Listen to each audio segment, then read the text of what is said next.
خلق الموت والحياة ليبلوكم أيكم أحسن عملا أشهد أن لا إله إلا الله وحده لا شريك له وأشهد أن سيدنا محمدا عبده ورسوله الذي لا نبي بعده اللهم صل على محمد سيد المرسلين وإمام المتقين وعلى آله وصحبه ومن دعا بدعوته إلى يوم القيامة ما بعد وقال الله تعالى في القرآن الكريم أعوذ بالله من الشيطان الرجيم بسم الله الرحمن الرحيم كنتم خير أمة أخرجت للناس تأمرون بالمعروف وتنحون عن المنكر وتؤمنون بالله الآية وقال رسول الله صلى الله عليه وسلم لا يؤمن أحدكم حتى يكون هواء تبعا لما جئت به الحديث. Bapak Ibu sekalian, jamaah syiar malam rahimakumullah, terutama Ustadz Azhar, host, yang saya hormati dan Allah muliakan, para jamaah semuanya. Alhamdulillah kita bersyukur pada Allah Subhanahu wa taala pada malam ini kembali kita dipertemukan oleh Allah Subhanahu wa taala dalam satu agenda rutin kita, kajian atau bedah kitab Syahsiah Islamiyah jilid yang kedua di bagian akhir ya, yang dengan fikih, contoh fikih iqtiqadinya, fikih-fikih yang terkait dengan masalah muamalah ekonomi. Dan insya Allah malam ini kita akan membahas eh, terkait dengan ar-rohan, pegadaian ya. Baik, karena ini sudah lewat 17 menit, kita langsung aja izinkan saya untuk berbagi eh, PPT ya, PowerPoint. Udah kelihatan Ustaz Azhar? Belum? Udah ya? Alhamdulillah, Tan. Ya, jadi kajian kita pada malam ini seputar gadai atau rohan ya kan, yang kita ambil dari kitab Saksiyah Islamiyah jilid yang kedua di bagian akhir itu kan. Kalau nggak salah ini tinggal 3 pembahasan lagi gitu ya. Minggu depan kita masih seputar rohan barang gadaian. Kisah agak lama, agak sedikit juga perlu kajian lebih mendalam. Nah, malam ini kita akan tambahkan satu contoh atau praktis ya, kajian produk fatwa dari DSN yang terkait dengan salah satu produknya itu adalah pegadaian syariah gitu kan. Nanti kita kaji apakah pegadaian syariah itu sama dengan hukum gadai rohan yang hukumnya kemudian halal menurut syara seperti yang disampaikan oleh Syekh Taqiyuddin An-Nabhani. Baik, kita lihat dulu Pak, ini beberapa poin ya. Mungkin kita 2 poin ini ya, pengertian rohan dan hukum rohan serta eh, terkait dengan siapa yang memegang eh, barang gadaian gitu kan.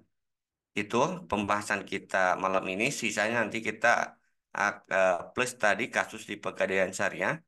Minggu depan kita akan bahas terkait dengan pemanfaatan barang yang digadaikan. Baik, di dalam kitab Saksiyah Islamiyah jilid 2 ini, Syekh Taqiyuddin An-Nabhani menyebutkan bahwa gadai atau rohan secara bahasa itu maknanya itu adalah eh, al-subut ya, as-subut wad dawam. Jadi beliau menyebutkan bahwa secara bahasa rohan itu adalah subut yang artinya tetap, ad-dawam artinya kekal. Di dalam ayat Al-Qur'an surat At-Tur ayat 52 Allah Subhanahu wa taala berfirman dalam ayat tersebut ya. Kelihatan ya, Ustaz? Eh itunya. Kelihatan, Khawatir Tan? kelihatan. Jelas ya. Jadi dalam ayat Al-Qur'an surat At-Tur Allah berfirman kullu mri'in bima kasabat rahinun. Begitu juga dalam ayat yang lainnya, Quran surat Al-Mudassir, Allah firman, "Kullu nafsin bima kasabat rohina." Di sini ada kata-kata rohin dan rohina. Rohin itu adalah untuk laki-laki, ya. Kemudian rohina itu untuk perempuan, ya. Isim, maksudnya isim mu'annas, ya. Nah, maknanya kalau kita lihat, ini makna rohin di sini mana bahasa itu kan. Mana bahasa ayat atur menyatakan bahwa tiap-tiap orang terikat ulum ri'im bima kasabat rohinun dengan apa yang telah dia kerjakan. Sementara Al-Quran surat Al-Mudassir juga sama. Kullu nafsin bima kasabat rohinatun. Tiap jiwa terikat dengan apa yang telah dia kerjakan, ya kan? Sehingga kalau kita lihat dalam ayat ini kata rohin, rohina itu disebut juga terikat, yaitu artinya terikat mukoyadah. Ya, artinya bisa juga ini tetap tadi itu kan. Karena secara bahasa tadi rohon itu adalah subut wadawam. Tentu kalau kita berbicara terkait dengan hukum syara, kita harus melihat apakah sebuah bahasa kalimah, ya, itu ada makna bahasa, ada makna syar'i atau tidak. Kalau tidak ada makna syar'i, berarti makna bahasa sekaligus makna syar'i. Tapi kalau ada makna syar'i, maka yang berlaku itu adalah makna syar'i. Dan ternyata Syekh Taqirin menyebutkan ada makna yang berbeda secara syariah, itu kan, dengan makna bahasa. Jadi secara syariah, yang disebut dengan ar-rohan, itu adalah al-mal. Jadi ar-rohnu fi syar'i huwa al-malu alladhi yuj'alu wasiqatan bid-dain liyustawfa fi samanihi in ta'azzara istifa'uhu miman huwa alaihi. Jadi dari definisi ini kita bisa melihat bahwa yang disebut dengan ar-rohan itu adalah harta yang dijadikan kepercayaan dalam utang piutang, ya. Yang harganya akan digunakan untuk melunasi hutang jika orang yang berhutang kesulitan untuk membayar hutangnya. Jadi kalau kita lihat sebenarnya ar-rohan di sini ini adalah jaminan. Ya, sama seperti barang jaminan. Walaupun sekarang transaksi rohon itu jadi menjadi transaksi tersendiri. Makanya dalam prakteknya rohon itu kalau kita lihat dalam praktek kontemporer sekarang, terutama di perbankan syariah, rohan ini ada dua itu kan. Ada rohan dalam artian utang piutang kemudian menjaminkan barang, ada jaminan.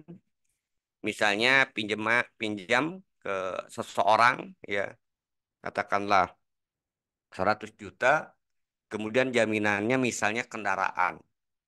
Atau yang kedua menggadaikan. Jadi menggadaikan, makanya nanti hampir sama juga itu kan sebenarnya intinya. Menggadaikan barang, ya, kemudian untuk mendapatkan uang. Nah, ini kalau kita lihat dalam konteks kontemporer hari ini. Nanti akan kita lihat, kita akan bahas itu ya di bagian akhir. Nah, di pengertian syara ini kalau kita lihat, jadi sebenarnya berarti harta yang dijadikan jaminan arohan tadi itu akan dijual kalau yang punya utang itu mengalami kesulitan membayar, tentu setelah ada proses memberikan keleluasaan, ya kan. Jadi diberikan tempo dulu, ternyata ketika sudah diberikan tempo juga tidak mampu melunasi, maka pada saat itulah kemudian harta yang dijadikan jaminan tadi, arrohan tadi, boleh dijual ya untuk menutupi hutang tersebut. Nah, ini sebagai contoh, kalau kita lihat dalam prakteknya, si A misalnya punya utang ke B sebesar 7 juta, kemudian A menyerahkan kepada B sepeda motor miliknya atau emas sebagai kepercayaan, arrohan, jaminan, gitu kan, wasikoh, gitu kan, atas utang tersebut. Artinya apa? Jika A tidak mampu melunasi hutang tersebut, maka boleh bagi si B dengan si izin A. Tapi tetap ya, harus mendapat izin dulu. Harus memberitahu dulu gitu kan. Kenapa? Karena nanti di pembahasan terkait dengan kepemilikan barang gadaian, kepemilikan barang gadaian tetap milik yang menggadaikan, bukan yang memberikan utang gitu kan. Sehingga ketika dia mau menjual, maka harus terizin terlebih dahulu. Nah, lalu bagaimana hukum rohan? Syekh Taqiyuddin An-Nabhani menyatakan bahwa hukum rohan itu jaiz, boleh, ya kan? Pertama, dalilnya diambil dari Al-Quran, ya. Di dalam Al-Quran surat Al-Baqarah ayat 283, Allah berfirman, wa in kuntum ala safarin falam tajidu katiban farihanu maqbullah, gitu kan.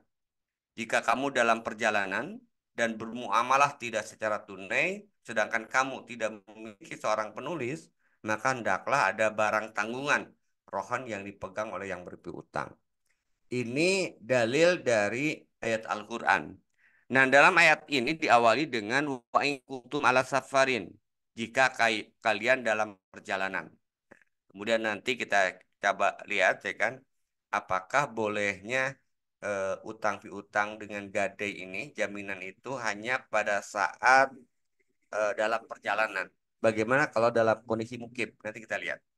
Nah, hadis yang kedua, dalil yang kedua itu berasal dari hadis, ada tiga hadis ya, yang eh, redaksinya hampir sama saya kira, yaitu terkait dengan perilaku Rasulullah ya. Yang pertama semuanya hampir diriwayatkan oleh Siti Aisyah itu kan. Yang pertama eh, terkait dengan Rasulullah ya, an Aisyah binti Abi Bakrin radhiyallahu anhuma anna Rasulullah SAW ishtara min Yahudiyan ta'aman wa rahanahu dir'an min hadidin, bahwa Rasulullah membeli makanan dari seorang Yahudi sampai masa tertentu. Nah, berarti di sini kredit ya, jual belinya kredit. Rasul membeli secara kredit. Nah, jaminannya apa? Kata Siti Aisyah, dan menggadaikan atau memberikan jaminan kepada orang Yahudi tersebut sebuah baju besi.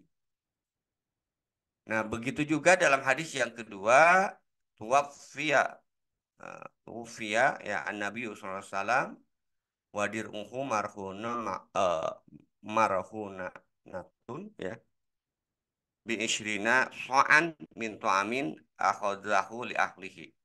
Jadi Rasulullah kemudian wafat sementara baju besi miliknya itu masih tergadai ya, untuk mendapatkan 20 sok makanan ya kan, untuk kepentingan ahlinya, keluarganya maksudnya. Kemudian dalam hadis yang kedua, yang ketiga hampir sama. Walaqad rohana Nabi sallallahu alaihi wasallam dir'an lahu bil Madinah ingda Yahudiyan akhadahu minhu syairan li ahlihi. Rasulullah telah menggadaikan sebuah baju besi milik beliau di Madinah pada seorang Yahudi, dan beliau mengambil darinya ya, dari orang Yahudi itu syair, semacam makanan gandum ya, untuk keluarganya. Nah, berdasarkan hadis tersebut, kalau kita lihat, nah, pertanyaan retoris saya di awal tadi, bahwa rohan itu apakah hanya boleh dilakukan di dalam perjalanan saja, karena ayatnya itu adalah wa in kuntum ala safarin, tapi ternyata tidak itu kan. Karena hadis menyebutkan, tiga hadis tadi, posisi Rasulullah itu sedang dalam kondisi menetap, ya, berada di Madinah, sedang tidak dalam perjalanan. Nah, sehingga hukum pegadaian itu boleh dilakukan baik dalam perjalanan maupun saat menetap. Dalilnya hadis tadi. Nah, sehingga lalu bagaimana kita memaknai wa in kuntum ala safarin? Jika kalian dalam keadaan safar. Nah, kadang-kadang kalau kita lihat ya, ini memang perlu kejelian ya kan. Ini hanya sebagai penjelasan, penjelasan tentang kejadian tertentu. Seperti yang kita bahas kemarin ya kan, terkait dengan arrosi laknatullah ala rosi wal murtasyif fil hukmi. Nah, fil hukmi di sana bukan pembatasan, penjelasan kondisi. Jadi sama juga di sini itu kan. Jadi di sini juga penjela. Wa in kuntum ala safarin itu merupakan penjelasan kondisi, bukan pembatasan. Nah, lalu dalil bahwa penggadaian itu, gadai itu boleh juga dalam keadaan menetap. Tadi tiga hadis yang diriwayatkan oleh Siti Aisyah itu adalah posisi Rasulullah berada di Madinah, tidak sedang dalam perjalanan. Itu dari sisi hukumnya ya. Sehingga kalau kita lihat tadi posisi Rasulullah berada di Madinah dan tidak sedang dalam perjalanan. Nah, lalu terkait dengan barang gadaian, karakteristik barang gadaian itu seperti apa gitu kan? Karakteristik dan siapa yang pemegang barang gadaian gitu kan? Nah, kalau kita perhatikan dari ayat Al-Qur'an eh ada kata-kata makbullah ya, farihanu makbullah gitu kan. Maka berarti di sini barang gadaian itu hukum asalnya itu harus dipegang ya. Jadi barang gadaian tidak boleh kecuali dapat dipegang makbullah pada saat diadakan akad. Jadi, nah, boleh dipegang sendiri, boleh juga kemudian diwakilkan. Maaf ini agak terputus ya penjelasannya di atas. Jadi maksudnya barang gadaian itu boleh dipegang oleh sendiri ya yang memberikan utang, boleh juga diwakilkan kepada pihak ketiga gitu kan. Nah, kenapa harus barang gadaian itu bisa dipegang? Karena di awal tadi gitu kan, bahwa barang gadaian ini harus siap untuk dijual ketika yang punya utang tidak mampu melunasi itu kan. Nah, sehingga nanti muncul syarat-syarat terkait dengan barang gadaian ini gitu kan. Maka barang gadaian harus betul-betul milik yang bersangkutan gitu kan. Tidak boleh kemudian bukan milik dia itu kan. Ya dari ayat tadi farihanu makmullah gitu kan, bahwa hendaklah ada barang jaminan yang dipegang itu menunjukkan bahwa tadi itu kan eh, barang yang dijadikan itu harus bisa dipegang oleh orang yang memberikan pinjaman ya kan, atau murtahin gitu kan.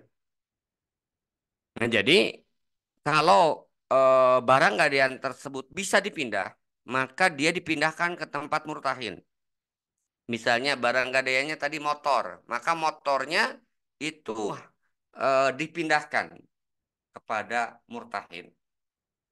Atau laptop misalnya, maka itu dipindahkan. Itu hukum asalnya, ya. Jadi harus dikuasai, dipegang oleh murtahin, ya kan. Tapi bagaimana kalau barangnya itu tidak bisa dipindah, ya, seperti rumah dan tanah itu kan? Kan tetap itu kan nggak bisa diambil kan? Rumah nggak bisa, rumahnya dibongkar dulu gitu kan karena digadaikan, ya kan? Bisa rusak gitu kan. Maka tangan di dalam bahasa Syekh Taklid itu, maka tangan murtahin dibebaskan untuk memegang, menguasai barang gadaian tersebut. Jadi penguasaan.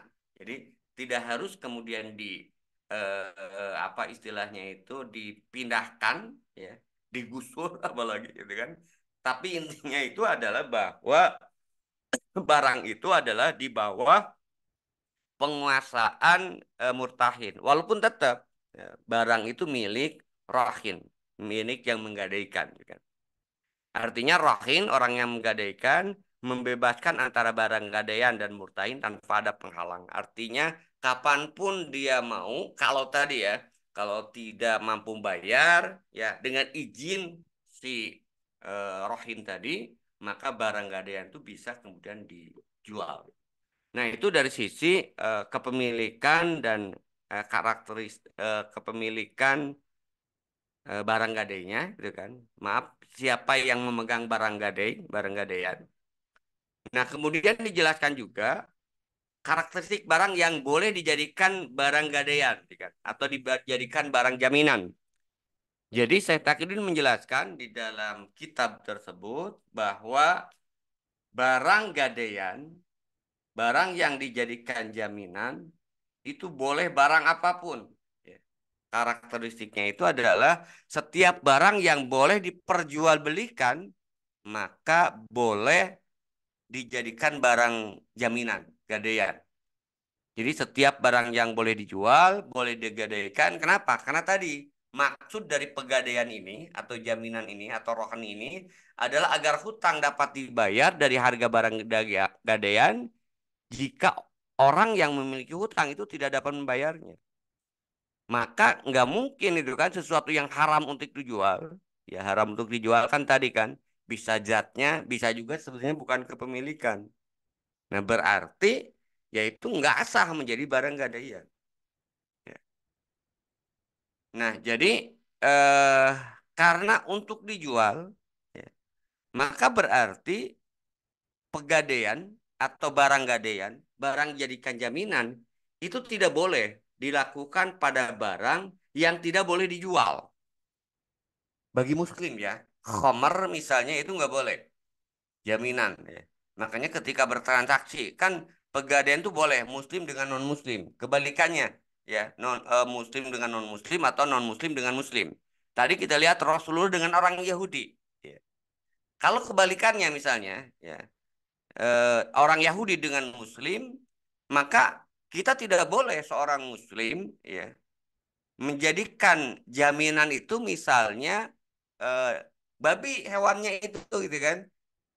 Ya, beberapa waktu lalu sempat heboh gitu kan ketika awal kurban di Papua. Allah alam apakah ini beritanya benar itu kan. Mungkin karena mualaf baru masuk Islam belum tahu hukum itu kan. Jadi dia mau kurban tapi bawanya itu babi gitu kan. Nauzubillah min dzalik. Karena itu kebodohan. Buka belum tahu gitu kan. Nah, maka eh, seperti tadi itu kan, kalau dia tetap muslim gitu kan, kemudian eh bertransaksi dengan non muslim, ya, kemudian non muslim yang berutang pada muslim, kemudian dia menyerahkan barang gadaian, maka barang gadaiannya tidak boleh barang-barang yang diharamkan. Tidak boleh khamar, tidak boleh berhara, ya. Dan juga tadi ya, misalnya hewan yang diharamkan untuk dijual, untuk dimakan seperti babi, gitu kan. Termasuk juga tidak boleh barang yang dijadikan jaminan itu adalah harta wakaf. Ya, ya. Atau nah ini barang yang sedang digadaikan. Berarti double ini gitu kan. Menggadaikan barang yang sedang digadaikan. Dijaminkan ya ini bajang gitu kan. Dijaminkan ke sana kemari ya. Atau yang lainnya yang intinya itu tidak boleh dijual. Jadi barang yang tidak boleh jual karena haram ya zatnya ataupun karena tidak sempurna kepemilikannya atau sedang dalam gadaian maka tidak boleh kemudian dijadikan barang gadaian. Itu saya kira eh, terkait dengan apa istilahnya itu eh, hukum gadai dan juga barang karakteristik barang yang dijadikan jaminan ya kan. Nah, jadi lalu sebenarnya hak milik siapa barang gadai tersebut? Nanti kita akan lebih rinci ini terkait dengan pemanfaatan. Tapi dari sisi kepemilikannya, barang gadai setelah diterimakan atau dipegang atau al-qabdu oleh penerima gadai murtahin, tidak berarti ya barang itu menjadi milik murtahin.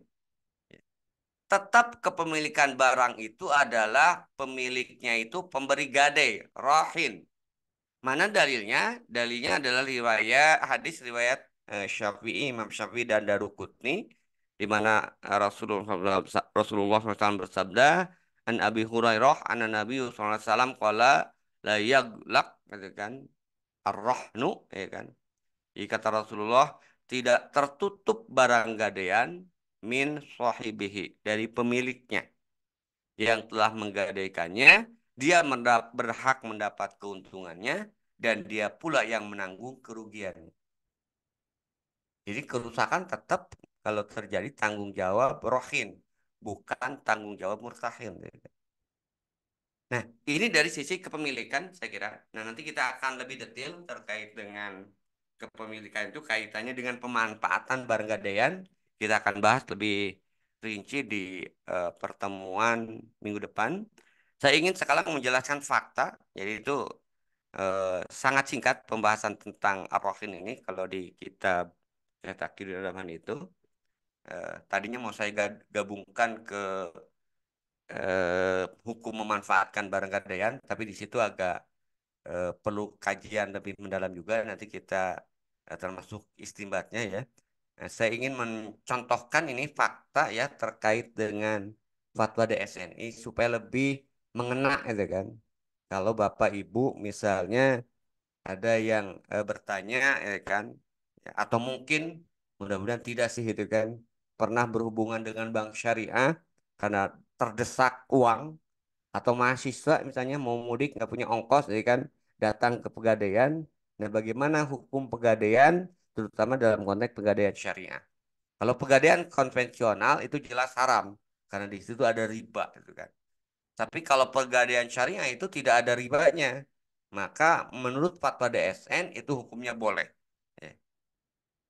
Dalil yang digunakan saya kira sama, itu kan kebolehan produk arrohan dalam fatwa DSN itu.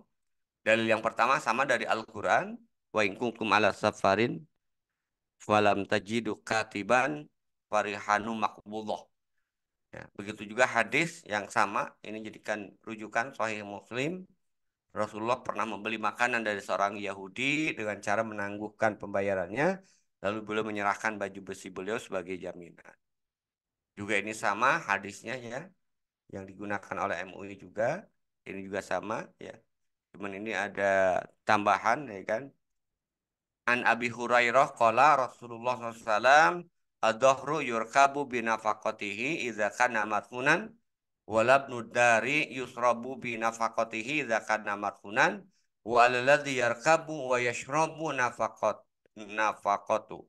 Tunggangan kendaraan yang digadaikan boleh dinaiki dengan menanggung biayanya, dan binatang ternak yang digadaikan dapat diperoleh susunya dengan menanggung biayanya.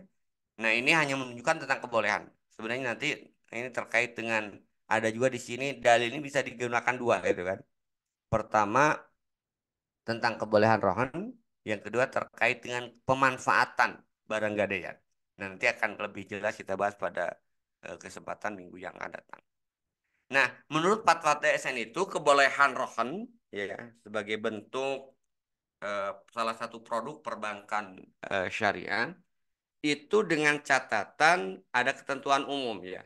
Pertama, murtahin penerima barang mempunyai hak untuk menahan marhun barang sampai semua utang rohin itu dilunasi. Marhun dan manfaatnya tetap menjadi milik rohin. Pada prinsipnya marhun tidak boleh dimanfaatkan oleh murtahin kecuali seizin rohin. Nah, ini udah mulai ya.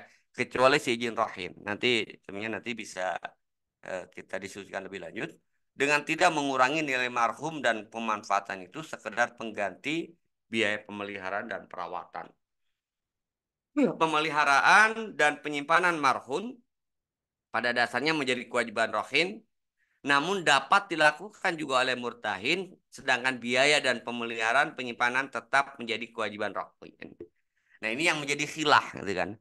Yang menjadi alasan bahwa rohan itu boleh mengambil keuntungan, bentuknya itu bukan bunga. Kalau di pegadaian konvensional, pinjam uang 110 juta, digadaikan motor, maka ada bunga. Nah, kalau ini, ya, gadainya itu adalah menyimpan barang gadaian. Nah, ada biaya pemeliharaan. Maka munculnya itu biaya pemeliharaan atau penyimpanan. Ya. Nah, di mana besarnya biaya pemeliharaan atau penyimpanan marhun, barang yang digadaikan, tidak boleh ditentukan berdasarkan jumlah pinjaman. Ya. Nah, tapi kadang-kadang nanti berdasarkan faktanya lain, nanti kita lihat ya. Kemudian penjualan marhun. Ini menurut fatwa DSN, apabila jatuh tempo, murtahin harus memperingatkan rohin untuk segera melunasi hutangnya. Apabila rohin tetap tidak dapat melunasi hutangnya, maka marhun dijual paksa, dieksekusi melalui lelang sesuai dengan syariah. Hasil penjualan marhun digunakan untuk melunasi utang, biaya pemeliharaan dan penyimpanan yang belum dibayar, serta biaya penjualan. Kelebihan hasil penjualan menjadi milik rohin, dan kekurangannya untuk menutupi utang masih tetap kewajiban rohin. Artinya ketika dijual barang jaminan tidak otomatis lunas itu kan. Kalau hasil penjualan barang jaminan itu tidak menutupi ya utang yang dimiliki oleh rohin kepada murtahin. Nah, kita lihat praktek dan tahqiqul manatnya, bagaimana kita hukumi, itu fatwanya. Ya. Kita lihat prakteknya. Jadi ini ada, kalau kita lihat ada rohin, ada murtahin, ada marhun. Ya.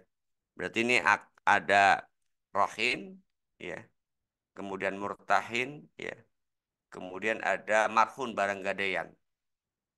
Jadi rohin ini butuh uang, dia datang ke murtahin, apalah, kemudian dinilai kira-kira berapa. Jadi ada batas maksimal itu 75% dari nilai pasar barang yang dijaminkan. Misalkan yang dijaminkannya laptop harga pasarnya 4 juta, maka ketentuannya itu boleh kita pinjam itu 3 juta. Maksimal 75%. Nah, setelah disepakati, kemudian akad. Akad, ya. Jadi setelah akad, nah setelah akad ya udah, maka eh, berarti si rohin dapat uang, murtahin kemudian menahan. Ya. Nah, kalau kita lihat dalam konteks hadis itu, ya, itu kan tidak ada embel-embel pendapatan, ya, bagi murtahin. Nah, di sini bagi murtahin nanti ada pendapatan. Ya. Nah, ini sebagai contoh gitu kan, ini mekanisme pegadaian syariah, ya kan. Jadi dicontohkan Jono menggadaikan laptop pada pegadaian syariah, nilai taksiran laptopnya itu harga pasarnya 1 juta. Plafon untuk maksimal ini pegadaian syariah masih tinggi kan. Kalau di perbankan itu biasanya 90% atau ya apa 75%. Ini dia 90% maksimal, ya. Biaya simpanan ini ada biaya simpanan untuk RP 90 besar 90 untuk setiap kelipatan 10.000. Ini lucu itu ya. Tadi disebutkan bahwa eh, biaya simpanan itu tidak boleh dikaitkan dengan pinjaman. Fatwa DSN-nya. Tapi faktanya itu dikaitkan di sini ya. Jadi plafon biaya simpanan untuk kelipatan 10.000 dari nilai taksiran per 10 hari. Itu setara dengan 10,8% dari nilai taksiran untuk 120 hari. Jika waktu utang 4 bulan berarti 120 hari, maka biaya simpanannya itu adalah 10,8% kali 1 juta. Berarti 108.000. Jadi pada saat jatuh tempo, jumlah uang yang harus dibayar oleh Jono sebesar 900.000 ditambah 108.000, ya, eh kali, ya. Kenapa ini 1 juta ini? Jadi memang betul ini tidak tidak dihitung berdasarkan pinjaman, tapi dia menghitungnya berdasarkan per 10.000 itu dari nilai barang. Lucu juga itu kan. Itu fakta seperti ini. Ini contoh yang diambil dari fakta maupun di kitab yang dikarang oleh Ustaz Yahya Abdurrahman. Ya kan. Nah, dari sini kita bisa melihat, ini contoh lain, ya kan? Apa sih perbedaan pegadaian syariah dengan pegadaian konvensional? Ya. Jadi kalau pegadaian syariah tadi, apa nih?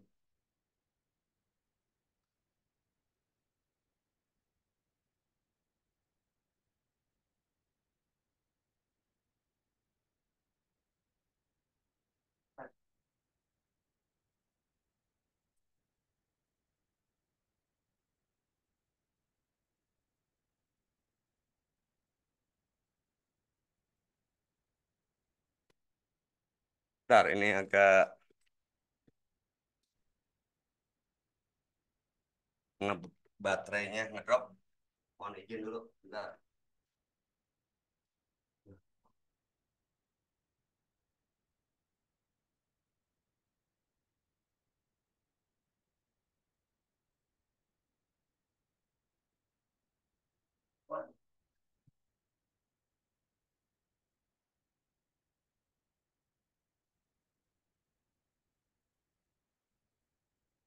Apaan ini nggak ada casanya nih? Di luar. Baik, nanti kalau tiba-tiba terputus, saya izin ya ganti ke laptop dulu. Ini masih bisa.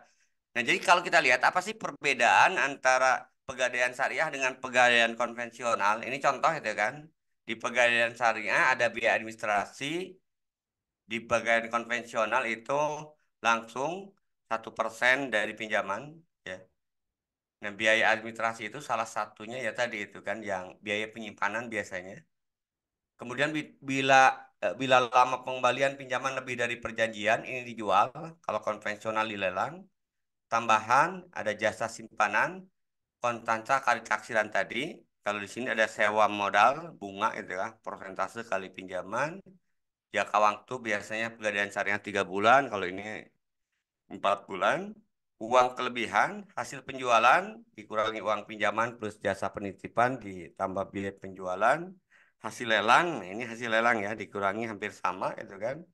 Jika kelebihan tidak diambil selama 1 tahun, ini milik pegadaian. Kalau di bank pegadaian syariah, sisa maksudnya ya, kelebihan tadi hasil penjualan, itu diserahkan pada lembaga zakat, infak, dan sedekah. Nah, kemudian kalau kita lihat, ini contoh ya, contoh perhitungan yang saya ambil.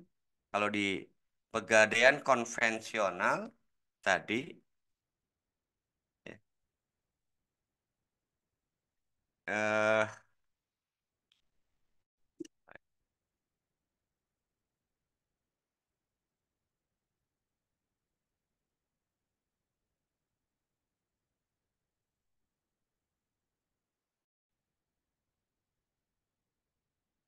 nah, jadi kalau kita lihat secara hukumnya ya, secara tahqiqul manatnya, di sini kita bisa melihat bahwa eh,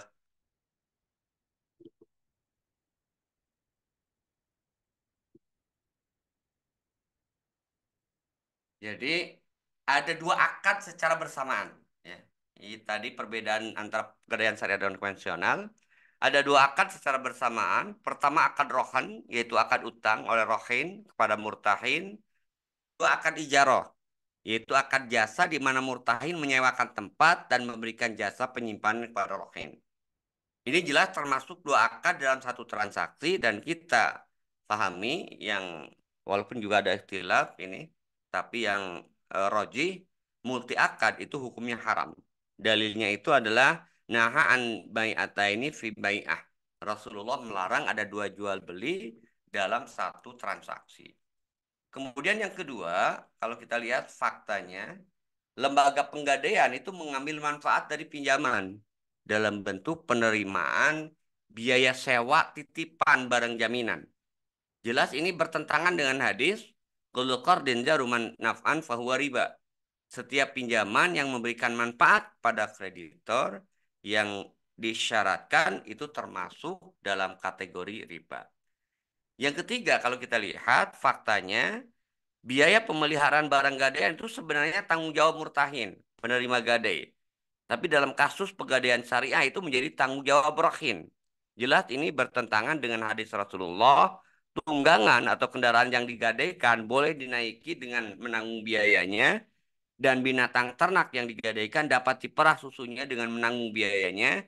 Bagi yang menggunakan kendaraan dan memerah susu wajib menyediakan biaya perawatan dan pemeliharaannya. Jadi kalau misalnya diambil ya harusnya biaya perawatannya itu oleh mereka gitu kan. Tapi ini dibebankan kepada murtahin. Justru ini menjadi khilah gitu kan.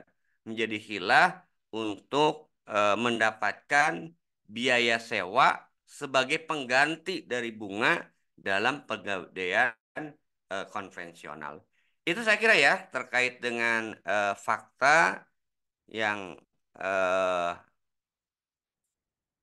kontemporer yang terjadi di baik pegadaian syariah maupun juga di lembaga perbankan syariah yang mengeluarkan produk pegadaian.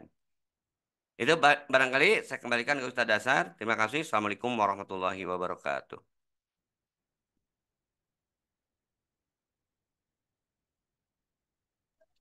Waalaikumsalam warahmatullahi wabarakatuh. Ya, Alhamdulillah, Bapak Ibu jemaah sekalian.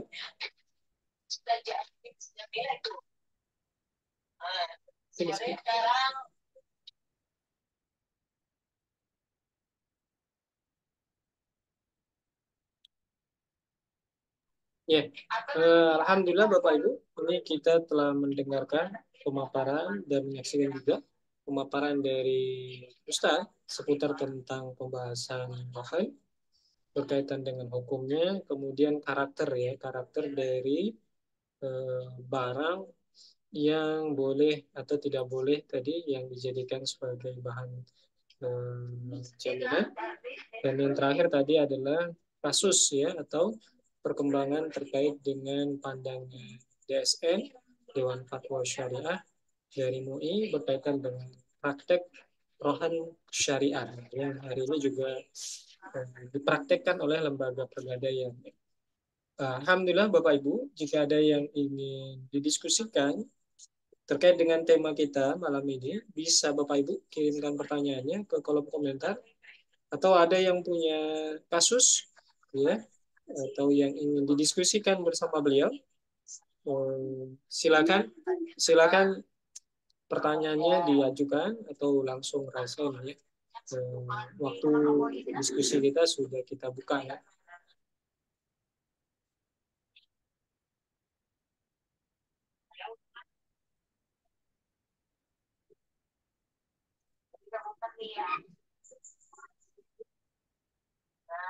Ya.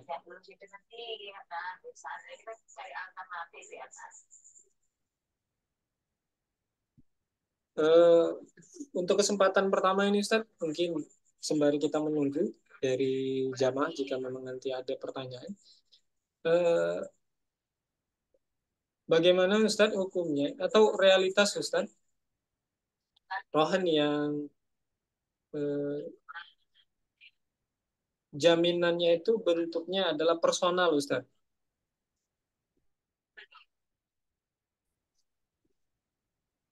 Ya, Ustaz. Iya, sebentar ya Bapak Ibu. Beliau lagi keluar ini.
Iya, sudah bergabung kembali Ustaz?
Ya, sembari menunggu beliau masih dalam kondisi menyiapkan perangkat beliau di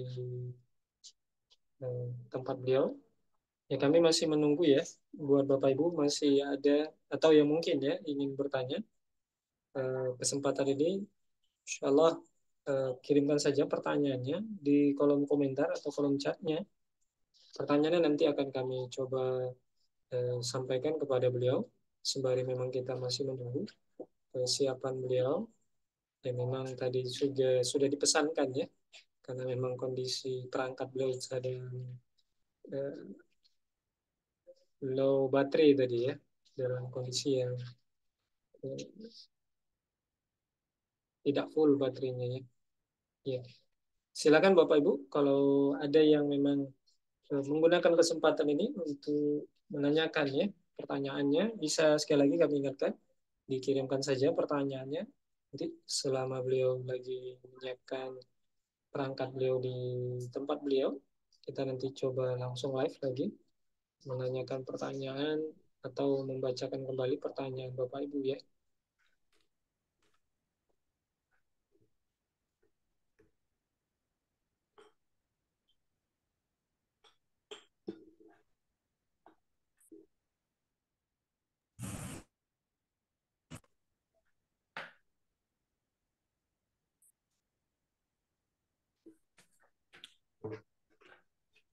Ya, Tad, lanjut, Apaan? Udah ya. Oke, sekian Tad. Oke, pertanyaan dari saya tadi Ustaz sebagai kesempatan awal, saya ingin menanyakan terkait dengan apakah rohan ini Ustaz hanya berlaku pada benda Ustaz? Apakah kemudian rohan ini tidak berlaku selain benda? Contoh misalnya, rohan itu atas nama figur Ustaz. Figur mungkin karena ketokohannya atau karena memang dikenal dia orang yang sejahtera, katakan saja begitu. Dari kemampuan ekonomi juga lumayan diketahui. Nah, apakah dia boleh rohan itu selain benda, tetapi hanya melekat pada pribadi misalnya? Apakah boleh rohan seperti itu, Ustaz? Kira-kira Ustaz, ini pertanyaan pembuka Ustaz dari saya. Apa betul, Ustaz?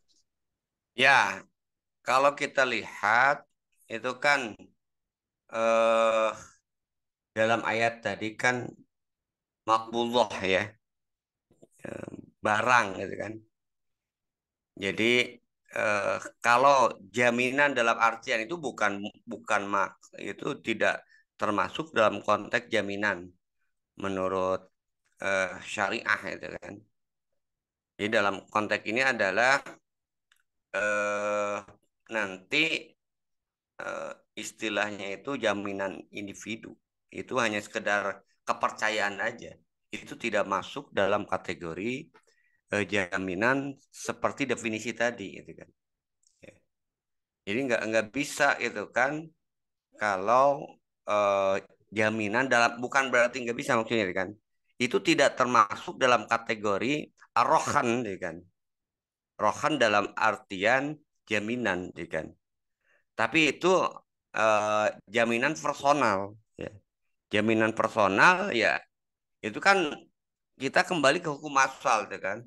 Ke hukum asal utang piutang itu kan hukumnya tadi ya hukum yang terkait dengan jaminan itu boleh. Tapi kalau menggunakan jaminan arohan ya. Tapi bagaimana kalau jaminan itu orang gitu? Itu bukan jaminan namanya, itu hanya sekedar kepercayaan aja itu kan. Tanggungan, nah itu nanti penanggung. Itu bukan jaminan tapi penanggung. Jadi beda istilahnya itu. Itu adalah penanggung, bukan jaminan kan, bukan rohan gitu kan. Makanya kan kalau saya misalnya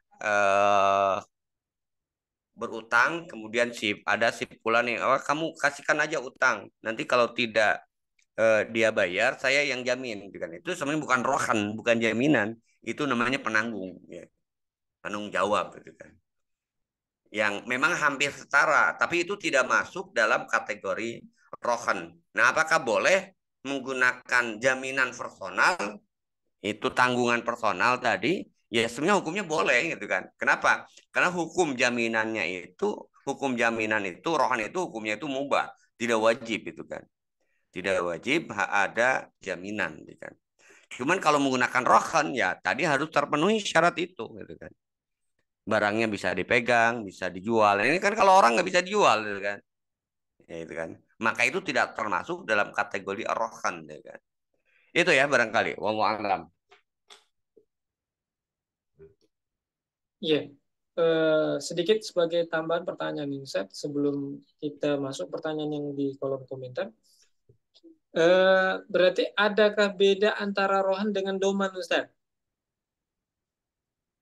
Ya, beda itu kan. Kalau tadi doman, ya kan, jaminan kan, jaminan itu biasanya personal kan. Jadi kalau rohan itu barang, kalau doman itu adalah jaminan secara personal. Ya. Yang itu dalam segala hal, termasuk dalam utang piutang gitu kan, itu diperbolehkan. Jadi itu saya lihat ya. Jadi kalau kalau tadi namanya rohan, kalau barang ya, tapi kalau orang itu doman, jaminan. Ya. Jadi diperbolehkan, ya kan. Nah, cuman kan itu bukan hanya kaitannya dengan utang piutang, kaitannya juga dengan kerja, itu kan. Kamu kerjakan si fulan, ya kan.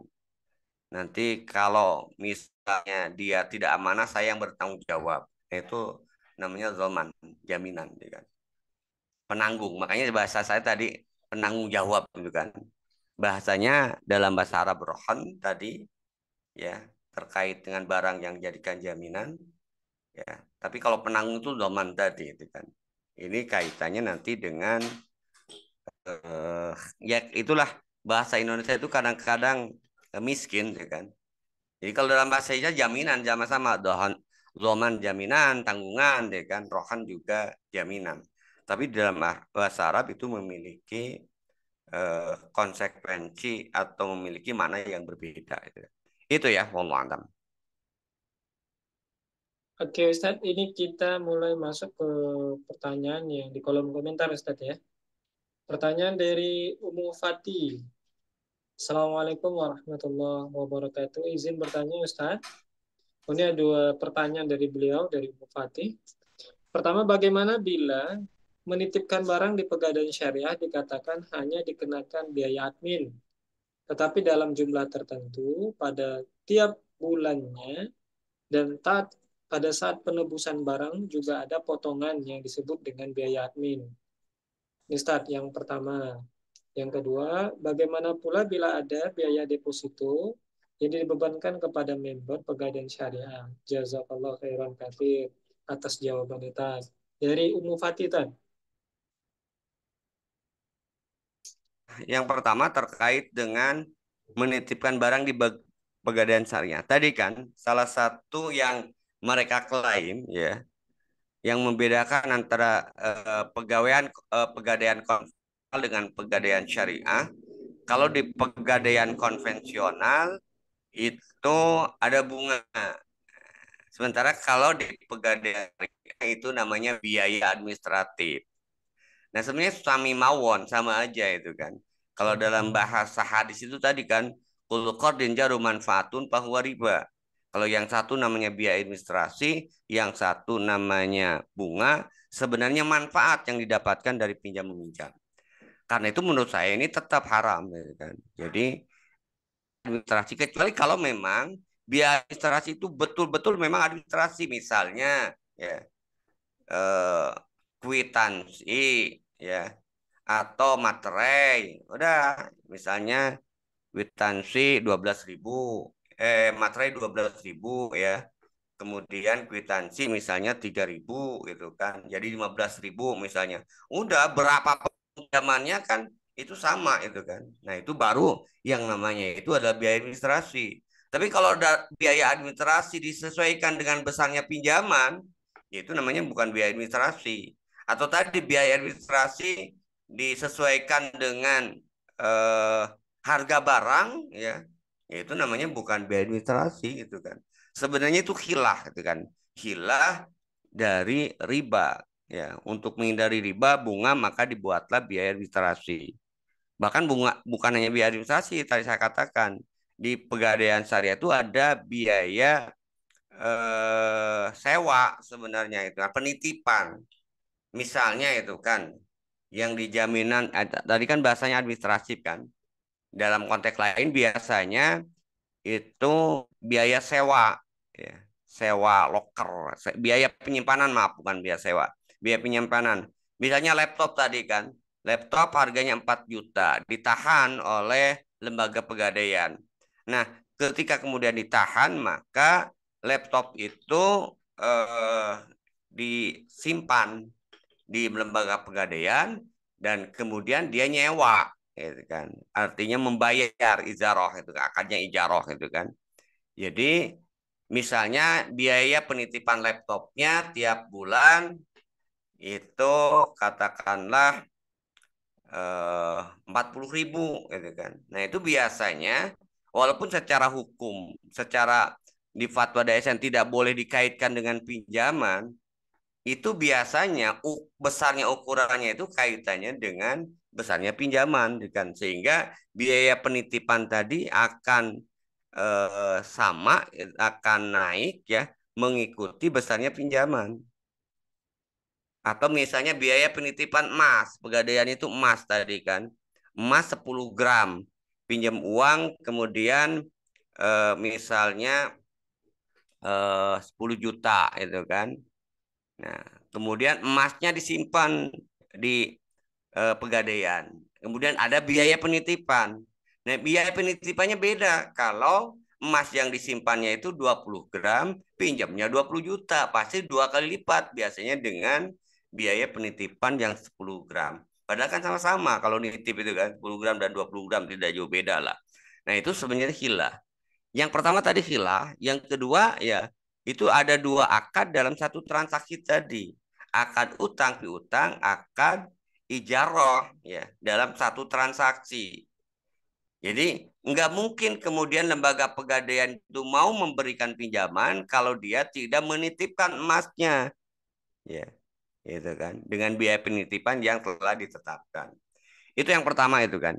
Jadi biaya admin belah bahasanya, biaya penitipan itu adalah nama lain dari riba karena Rasul menyatakan tadi kullu qardin jaru manfaatun fahuwa riba. Setiap yang manfaat dari pinjaman tersebut, maka pinjaman tersebut itu adalah riba. Itu pertanyaan yang pertama. Kemudian yang kedua, bagaimana pula bila ada biaya deposito yang dibebankan kepada member pegadaian syariah? Saya nggak kurang paham ini manatnya atau faktanya. Kok ada biaya deposito? Maksudnya biaya penyimpanan mungkin ya. Baik, itu bukan biaya deposito, biaya penyimpanan. Biaya penyimpanan terkait dengan barang tadi, penitipan barang. Itu mungkin yang dimaksud, ya. Atau mungkin ada yang lain, wallahu alam gitu kan. Kok ada. Yang benar itu biaya deposit, biaya penyimpanan barang, biaya penitipan barang gitu. Itu ya barangkali, wallahu alam.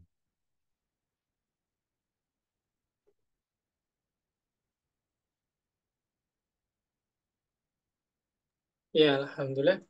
Eh, ya, mungkin kita konfirmasi seperti yang disampaikan Ustadz tadi, mungkin ini adalah dari biaya penitipan ya, dari pertanyaan umum Fatih tadi ya. Kami harap cukup jelas Bu Umu Fatih ya. Tapi ini kita belum, ya mungkin beliau masih bergabung. Ini ada pertanyaan titipan Ustadz dari akun namanya Ibu Rati Fauzia. Sepertinya pertanyaannya sama Ustadz.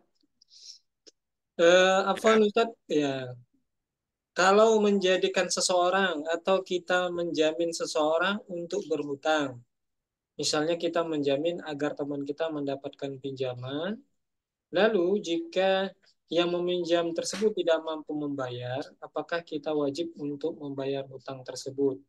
Dari akun atau Ibu Rati Fauzia, Ustaz, pertanyaannya. Itu yang kita bahas di awal tadi, doman, itu kan. Jadi itu adalah jaminan personal. Ya, jadi yang personal tadi, ya dia wajib kalau kalau dia mengatakan bahwa silakan beri pinjam dia itu kan, beri pinjam dia. Nanti kalau dia tidak membayar, aku yang akan membayarnya.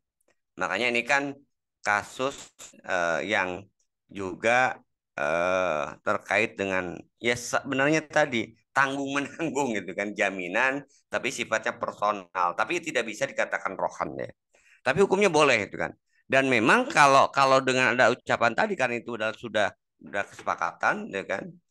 bahwa kalau misalnya yang diberi pinjaman tidak bayar, ya makanya yang menjamin itu harus kemudian memberi eh, menggantikan itu kan, menggantikan untuk membayar itu kan.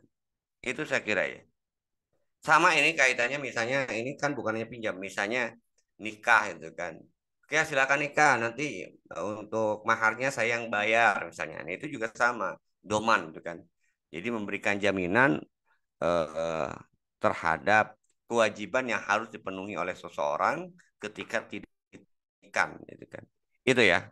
Allah a'lam bishawab.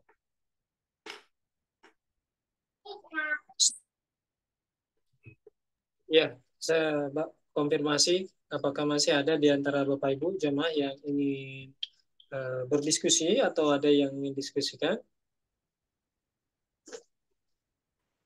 Jadi kalau tidak ada lagi, kita cukupkan Ustaz malam ini. Iya, saya kira cukup nih. Ah, Kita ada yang mau dimulai. disampaikan Ustaz untuk closing statement?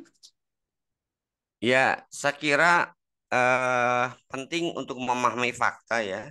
Seperti yang saya katakan tadi, apa fakta rohan ya, apa kemudian bedanya biaya penitipan dengan bunga ya, supaya kita tidak terjebak gitu kan. Karena sekarang itu semangat umat untuk kembali ke syariah itu lumayan ya kan. Tapi kadang-kadang disiasati tadi gitu kan. Kerangka kapitalis kemudian disiasai dengan istilah-istilah syariah sehingga kemudian menjadi halal seolah-olah gitu kan. Padahal tadi itu kan esensinya tidak jauh berbeda. Kenapa? Karena pada prinsipnya sebenarnya ketika kerangkanya kapital itu menjadikan uang itu sebagai komoditas. Nah, sementara di dalam Islam itu uang itu haram menjadikan komoditas. Maka ketika pinjam tadi jadi pegadaian syariah atau kemudian juga praktek jaminan, nanti kita lihat juga ya praktek jaminan di perbankan ketika pinjam meminjam itu juga kadang-kadang di situ juga ada istilahnya itu ketika diterapkan ke perbankan syariah kadang-kadang mereka eh, misalnya ya walaupun nanti ikhtilaf bahwa jaminan itu biasanya barang yang dipinjam, barang yang ditransaksikan. Nah, tentu ini perlu penelaahan yang mendalam. Maksud saya eh, kita harus betul-betul detil ya, jangan sampai kemudian kita eh, merasa itu sesuai dengan syariah, padahal sebenarnya hanya sekedar penggantian nama. Esensinya sama. Esensinya adalah riba. Sebagaimana hadis yang dinyatakan oleh Rasulullah, kullu qardin jaru manfaatun bahwa riba. Setiap pinjaman yang mengambil manfaat dari pinjaman tersebut, itu adalah riba. Kemudian yang kedua juga yang harus kita pahami, karena ini terkait dengan muamalah, bahwa keharaman transaksi muamalah itu bukan hanya sekedar bebas dari maghrib. Maghrib itu maisir, goror, dan riba. Tapi juga tadi, sahnya transaksi bahkan bisa menjadi haram kalau akadnya juga akad yang batil. Salah satunya itu adalah dua akad dalam satu transaksi. Itu barangkali ya, intinya kita terus harus menggali, memahami dengan teliti dan dengan jeli apakah transaksi itu betul memang sesuai dengan syariah atau memang hanya sekedar khilaf agar riba yang diharamkan itu kemudian menjadi boleh. Nauzubillah min dzalik. Billahi sabilil haq. Wassalamualaikum warahmatullahi wabarakatuh.